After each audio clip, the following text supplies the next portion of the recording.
ওই এখানে একটা বিশাল ভয়ানক ভূত থাকে এই জঙ্গলের মধ্যে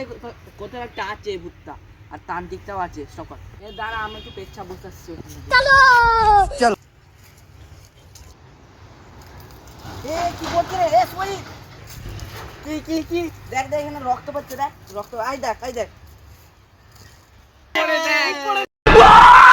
আরে মাইয়া তোরা দেখ লিও পড়ে দেখ ওরে বাপ রে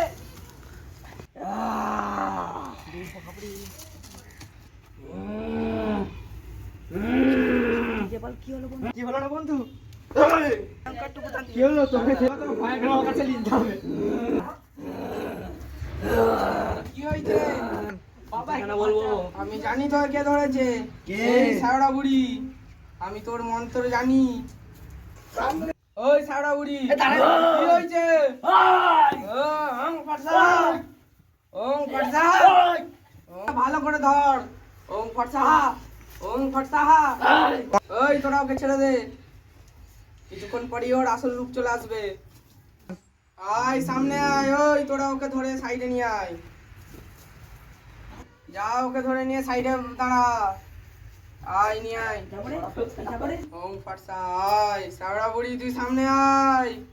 আয় আয় সাওড়া বুড়ি আয় আয় তুই এখানে বস ধরেছিলি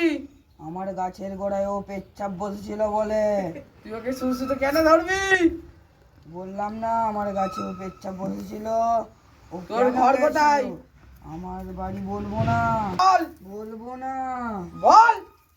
বলছি বল আমার বাড়ি হচ্ছে মোড়া শ্মশানের পাশে আমাকে গলায় দড়ি দিয়ে মেরেছিল ওরা ওদিকে আমি কখনোই ছাড়বো না আমি ওই পথ দিয়ে যাদের যেতে দেখবো তোর নাম কি আমার নাম হচ্ছে সাওড়া বুড়ি তুমি তো অনেকেই ছাড়াইছো আমার ভূত তুমি তো জানো আমার কাহিনী কেন ধরবি আমার গাছে গোড়ায় পেচ্ছাপ বসেছিল বলে তোকে এবারের মতন ছেড়ে দিচ্ছি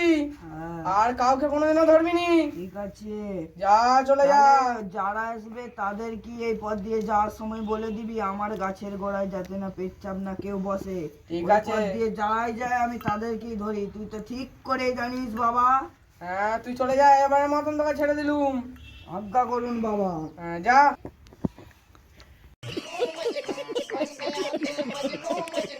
कैसा लगा मेरा मजाक